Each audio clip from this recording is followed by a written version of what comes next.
कपड़े धोने वाली बहू। से ही विभा को कपड़े धोने का बड़ा शौक था। कभी नल के नीचे तो कभी तालाब के पास। अरे मेरी नीली वाली लुंगी नहीं दिख रही है। विभा की अम्मा, कहाँ रखी है लुंगी? अरे वो तो विभा ने परसों ही धोकर रखी थी आपकी अलमारी में, देखो वहीं होगी। वो ना मैंने आज धो दी, मुझे लगा कि गंदी हो गई होगी। अरे कैसे गंदी हो गई थी? उसे तो मैंने पहना भी नहीं। हे भगवान, इस लड़की के कपड़े धोने की आदत से परेशान हो गया हूँ मैं। जितना तो घर में राशन नहीं आता, उससे कहीं ज्यादा डिटर्जेंट पाउडर का खर्चा है। इसकी शादी करवा दो, शादी।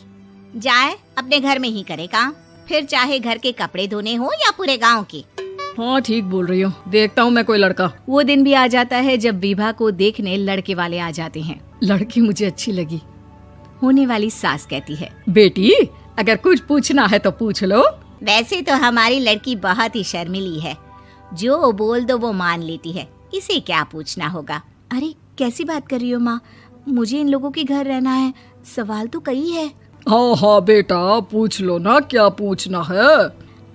आप लोगों के घर कपड़े कौन धोता है? सास का मुंह बन जाता है। देखो, अगर तुम ये कहना चाहती हो कि तुम्हें कपड़े धोने नहीं आते तो सुन लो, कपड़े मैं ही धोती हूँ, लेकिन तुम्हारे आ जाने के बाद मैं रुमाल तक नहीं धोऊंगी। अरे चुप रहना भाग्यवान, बहू बेचारी घर आई नहीं, उसे डराना शुरू कर दिया। वो क्या है ना बिटिया, अभी तक तो ये कल्लू की माँ ही धोती थी, लेकिन अब तुम्हारे पापा तो दहेज में वॉशिंग मशीन देंगे ही। तभी विभा की माँ बोल पड़ती है, सवाल भी पूछा तो क्या। वैसे भाई साहब, मशीन की तो फिर भी कपड़े धोने की कैपेसिटी होती है। मतलब जो बिटिया दे रहे हैं ना विभा, इसे कपड़े धोने का बहुत शौक है। ये आप लोगों के क्या, आस पड़ोस गांव मोहल्ले सबके कपड़े धो दे और उफ तक ना करे। बाहर देखा नहीं आपने कितने कपड़े सूख रहे हैं? सब हमारी बिटिया ने ही तो धोए हैं। बस भी करो ना माँ, शर्म आ रही इतनी तारीफ सुनकर। और तो और एक दाग निकाल कर दिखाओ तो मान जाऊं। हाँ अच्छा, माफ करना बेटा, मैंने गलत समझा। हमें तो रिश्ता बहुत पसंद है। और ऐसे जुड़ जाता है रिश्ता कपड़े धोने का शौक रखने वाली विभा का। उसकी शादी हो जाती है कोयला फैक्ट्री में काम करने वाले कल्लू के साथ। शादी के बाद अचानक विभा चिल्लाती हुई सास के पास आती है। सासू माँ, अरे सासू माँ कहाँ है आप? ये तो धोखा है, धोखा दिया आप लोगों ने मुझे। इसे ससुर के चक्कर के बारे में पता चल गया। अरे तो उसमें तुझे क्यों धोखा मिला है? अरे नल में पानी नहीं आता, कपड़े कैसे कब धुलेंगे? अच्छा, तू पानी नहीं आ रहा उसकी बात कर रही है। तो आपने क्या सोचा? कुछ नहीं।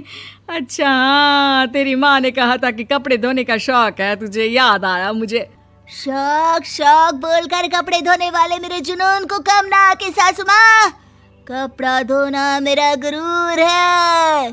तभी पति भी वहाँ आ जाता है। अभी मैंने इसे सनी देओल की फिल्म दिखाई है, उसी के डायलॉग मार रही है माँ। अच्छा सुन, साफ साफ बता रही हूँ, पानी सुबह 4 से 6 और शाम को 10 से 12 आता है, समझी?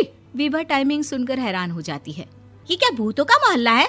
सुबह 4 बजे उठकर कौन कपड़े धोता है? 4 बजे टंकी में पानी जाता है, फिर सारा दिन धोना ना, किसने मना किया? अरे कैसी बात कर रही हैं? 200 लीटर की टंकी में कितने कपड़े धो लूंगी मैं? सुबह ही उठ जाऊंगी मैं। अब क्या था, विभा सुबह 4 से लेकर रात के 12 बजे तक कपड़े ही धोती रहती। एक रोज सास पड़ोस से निकलकर कहीं जा रही होती है कि साथ वाली कहती है, हाँ कल्लू की माँ, जरा ये बताओ कि 2 साड़ी है, 2 ब्लाउज और एक पेटीकोट और एक नाड़े वाला लंबा कच्छा। हाँ तो? अरे तो क्या, कितना लोगी धुलाई ये बताओ। धोबन दिख रहे हैं हम क्या? हमारे पति सरकारी नौकरी से अभी रिटायर हुए हैं और बेटा सुपरवाइजर है कोयला फैक्ट्री में। धोबन समझ रखा है हमें?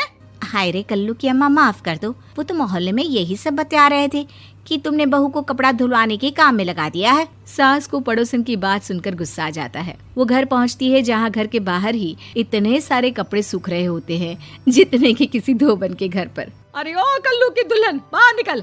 माँ जी यहीं आ जाओ, बाथरूम में चादर धो रहे हैं हम। अरे अभी हम धोते हैं, तुमको बाहर निकलो। ये आस पड़ोस वाले बोल रहे हैं कि हम बहू से कपड़े धुलवा कर उसे कपड़ा धोने वाली बना दिए हैं।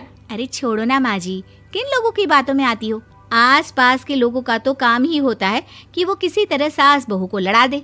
बहू सारे घर के कपड़े धोती है, ये क्या कम है? बोलिए। सास को भी लग जाता है कि वो बहू का ये सनकीपन नहीं छुड़वा सकती, इससे अच्छा है कि खुद ही चुप हो जाए। एक रोज सास और बहू मंदिर जाते हैं, जहाँ सास की साड़ी वहाँ खड़ी भीख मांगने वाली से मिलती है। माँ जी क्या बात है, आपकी साड़ी उस भिखारन से कितनी मिल रही है ना? हाँ हाँ, देखो तो दोनों की साड़ी मिल रही है। क्या बात है कल्लू की अम्मा, तुम खुद को तो अफसर की बीवी बताती हो और ऐसी सिंपल सी प्लेन साड़ी पहनकर घूमती हो। सिंपल और प्लेन नहीं है ये साड़ी। तो क्या सोने के धागे से फूल बने हैं? कुछ भी सासू माँ, कुछ भी। हाँ, बने थे इस साड़ी में सोने के धागे से फूल।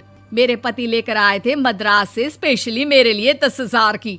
ताहे भाई साहब इस भिखारन के लिए भी सेम टू सेम साड़ी लेकर आए होंगे 10,000 की। सास उस वक्त कुछ नहीं कहती, लेकिन बहू के साथ घर आती है और अलमारी से एल्बम निकाल कर लाती है। ये साड़ी देख रही है, ये वही साड़ी है जिसे मैंने अभी पहना था। इस साड़ी में ये जो चमकदार फूल दिख रहे हैं ना, ये सोने के धागों से काढ़े गए हैं। लेकिन तू लोकल वॉशिंग मशीन ब्रश से घिस घिस कर सारे फूलों को निकाल कर साड़ी प्लेन कर दी। मुझे माफ कर दीजिए सासू माँ। और तो और, जब मैंने तुझे तेरी गलती के लिए कुछ नहीं कहा, लेकिन तूने तो सबके सामने मेरा मजाक ही बना दिया। क्यों? बहू को समझ में आ जाता है कि अब से उसका कपड़े धोना बंद।